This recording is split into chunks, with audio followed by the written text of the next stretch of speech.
Est-ce que vous voulez découvrir une région ancienne avec de grands châteaux et une riche histoire française? Allez-vous en Italie? Mais bien sûr! La Vallée d'Aoste est la région du français en Italie. C'était établi par les Romains en 25 BC. En 1200, latin a développé à la langue de français. Mais il avait très longtemps avant que français serait devenu la langue officielle pour la région. En 1561, duc Emmanuel Philippe de Savoie remplaçait la langue latine avec français pour tous les actes et actes publics. Le français était aussi enseigné dans toutes les cours et la majorité de la population pouvait lire en français, qui était très rare à l'époque. La Vallée d'Aoste est un reste et en province de français forte, jusqu'à la montée du fascisme en 1925. Si vous aimeriez visiter la Vallée d'Aoste, vous devriez voir le Rome en ruine et tous les châteaux historiques. Le château de Figny est le plus connu dans la région. L'origine de la château est un mystère. Le château est très beau avec beaucoup de fresques, mais c'est tout. L'histoire de ce château est trop ennuyée de continuer à rencontrer. La famille qui y habite s'appelle Le Chalon, mais en réalité, il était très nonchalant.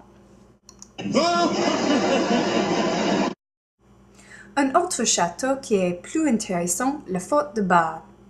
Il a une histoire fantastique.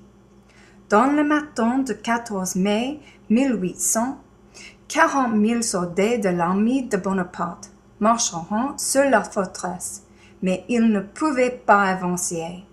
Seulement 400 soldats piémontais l'ont arrêté. Après sa défaite, Napoléon appelait le bâtiment le vilain castle de Bar et il lui a ordonné raser. Visiblement, ce n'est pas arrivé. Il y a beaucoup de festivals dans la vallée. Les gens de la région aimaient s'habiller en costume et danser et manger beaucoup. Les festivals sont comme nous appelons un hoedown, mais un peu plus médiéval. Ils reflétaient la tradition du pays. Le carnaval d'hiver est une fête avec costumes de Moyen-Âge, les parades et un grand bal dans le château de Verre. Le carnaval est une célébration de Catherine de Chalon, la dame du château, qui est venue un jour au village pour manger et danser avec les paysans. Tous les gens étaient étonnés par son grand geste et ils continuaient à célébrer ça aujourd'hui.